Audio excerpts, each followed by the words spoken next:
नमस्कार दोस्तों, आपका अपना परिवार संजय जीएस पॉइंट में आप सभी का स्वागत है। आइए, ये होमगार्ड के लिए स्पेशल बैच जो चलाई गई है संजय जीएस पॉइंट की तरफ से, वो आज चौथा सीरीज होगा, जिसका इसमें आज की सीरीज इतना महत्वपूर्ण है कि इसमें इतिहास, भूगोल और संविधान के क्वेश्चन सिर्फ लिए गए हैं और महत्वपूर्ण क्वेश्चन, अधिक से अधिक क्वेश्चन लिए गए हैं। इसे आप लोग लास्ट तक देखिएगा, बहुत इम्पोर्टेंट होगा। और आप लोग कमेंट करके ये बताइएगा कि कितने क्वेश्चन आपके सही हो रहे हैं। और इसमें व्याख्या के साथ किया जाएगा, ये व्याख्या करते हुए चला जाएगा। तो क्वेश्चन क्या कह रहा है? पहला, भारत के संविधान सभा के अस्थायी अध्यक्ष कौन थे? भारत के संविधान सभा के अस्थायी अध्यक्ष कौन थे? तो डॉक्टर राजेंद्र प्रसाद थे अस्थायी अध्यक्ष। और अस्थायी अध्यक्ष की बात किया जाए तो सच्चिदानंद सिन्हा थे, जो सबसे बुजुर्ग थे। सच्चिदानंद सिन्हा अस्थायी थे। और अस्थायी अध्यक्ष की बात किया जाए तो डॉक्टर राजेंद्र प्रसाद थे। यही दूसरा क्वेश्चन देख लिया जाए। सिंधु घाटी सभ्यता का प्रमुख धातु कौन सा था? तो सिंधु घाटी सभ्यता का प्रमुख धातु कांस्य था। क्या था दोस्तों? कांस्य था। आइए आगे बढ़ते हैं हम लोग। नर्मदा नदी का उद्गम स्थल कहाँ है? नर्मदा नदी का उद्गम स्थल अमरकंटक से है। कहाँ से है? अमरकंटक से है। नर्मदा नदी कहाँ गिरती है? तो यह पश्चिम में बहती है, पूरब से निकलकर पश्चिम में गिरती है, जाकर अरब सागर में गिरती है। अरब सागर में। यह खंभात की खाड़ी में जाकर गिरती है।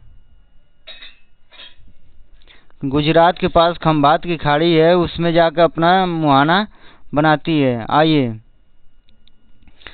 संविधान की किस धारा में समानता का अधिकार वर्णित है? संविधान के किस धारा में समानता का अधिकार वर्णित है?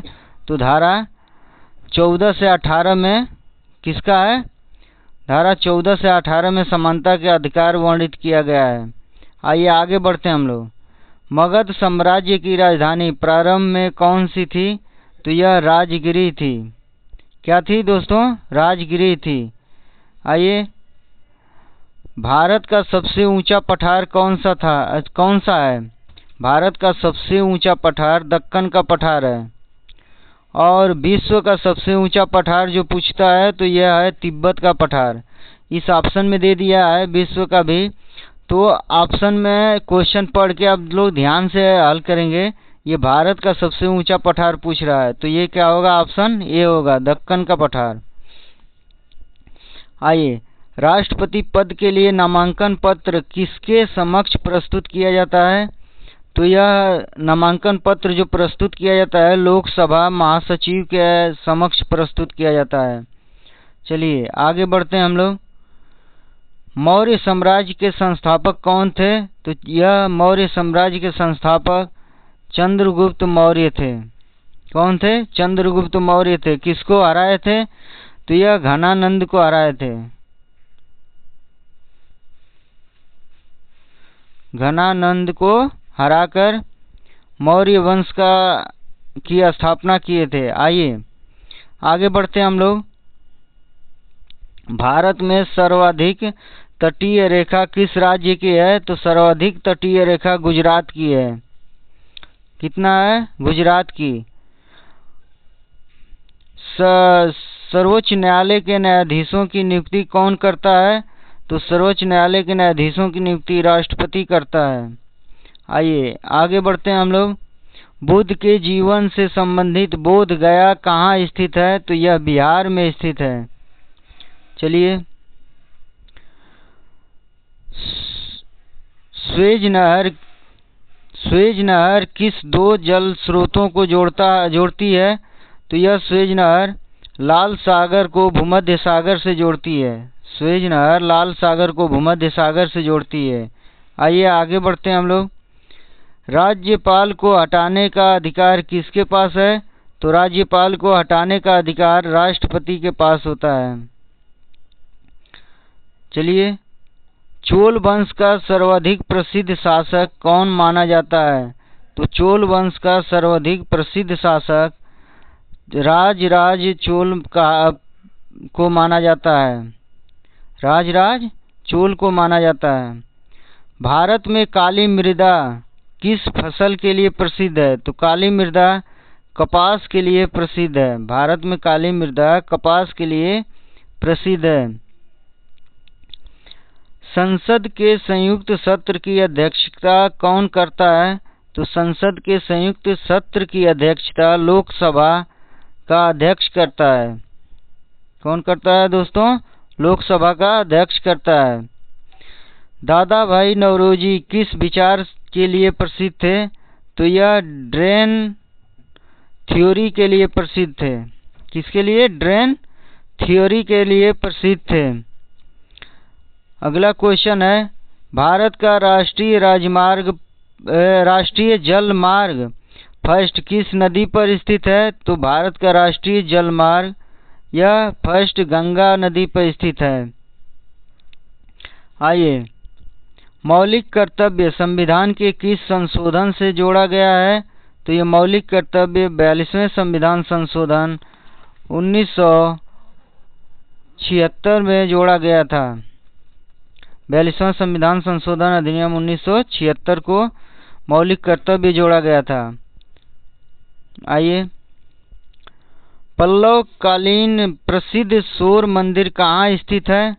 तो यह पल्लव कालीन प्रसिद्ध सौर मंदिर कहाँ है? महाबलीपुरम में है। कहाँ है दोस्तों? महाबलीपुरम में है। आइए, भारत में सबसे अधिक जनसंख्या वाला राज्य कौन सा है? तो यह है उत्तर प्रदेश।